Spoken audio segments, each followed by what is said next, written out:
чечими бүгін тура болды.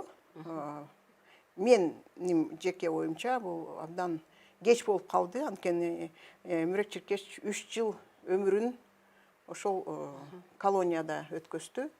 Бұл адилетсиздик болды. Мурунку режимдин чыгарган оюндары боюнча бұл Атамбаевдин мындай жеке өзүнүн мындай кандай десем оппонентке кылган мамилеси болуп калды.